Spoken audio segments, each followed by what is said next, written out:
Alright guys, it's Chris, the Trinity Reefer. Just giving an update on the fish tank.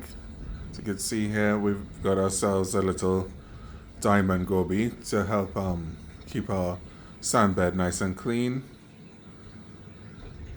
He's been here about 2 days now.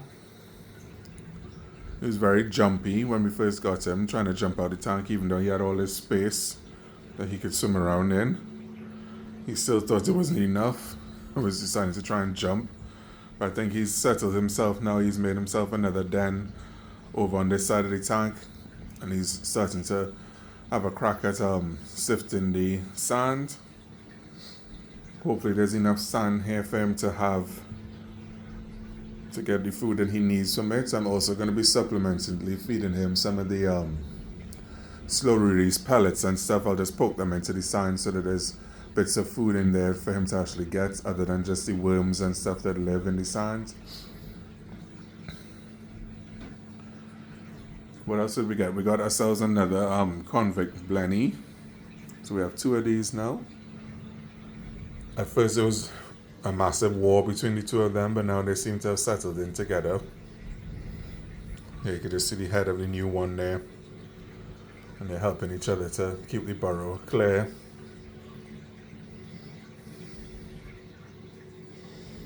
We've also got this little beauty, leopard wrasse. You can see he's spending most of his day picking little copepods and stuff off the rocks. We're going to be supplementing his feeding with little shots of copepods every time we go to the store, and once a month we'll be getting the big bag of 1 liter of copepods. So you could get that. Our Regal Angel, still doing okay.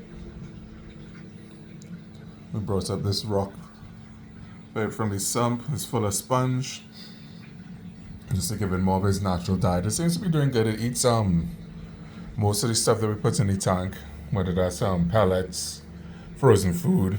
It has a peck at everything. And then finally our second toadstool we bought is opened up.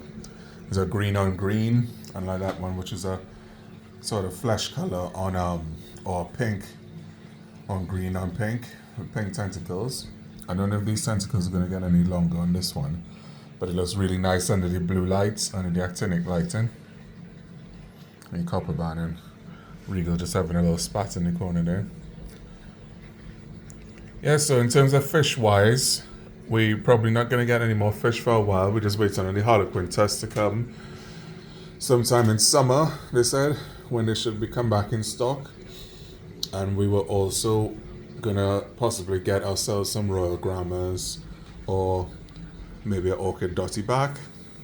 We like to have some more purple in the tank. And we have this nice deep sort of purpley blue on the Coral Beauty. But that's probably the only color that we're kind of missing in the tank. We have loads of different colors all over. The captive bred yellow tang is looking a lot yellower than it was when we first started doing these videos.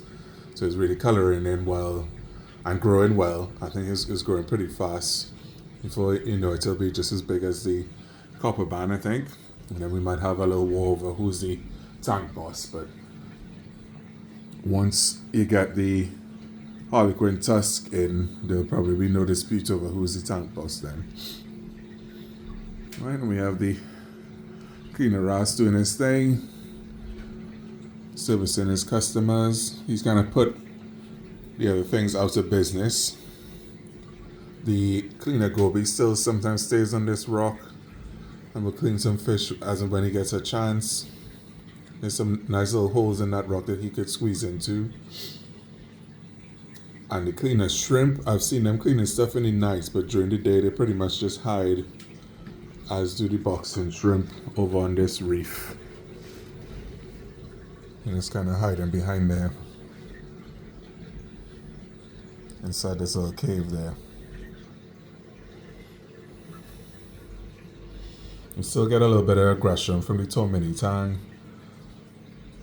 Not sure why you got such an aggressive one. Yeah, the strange thing going on in this tank, something I didn't expect to happen, is these 2 clownfish. We've had them for These are the first fish that we got for the second set of marine fish. And for some reason, there's no one of the two that has decided to get bigger and become the female, the dominant one. They both kind of grow in the same size.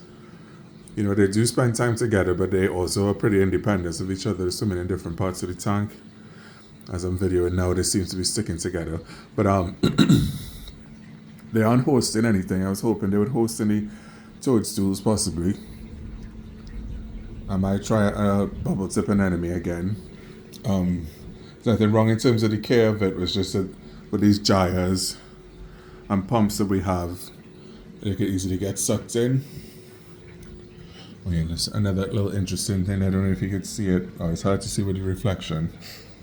But the Nereid snails are laying eggs on the glass now.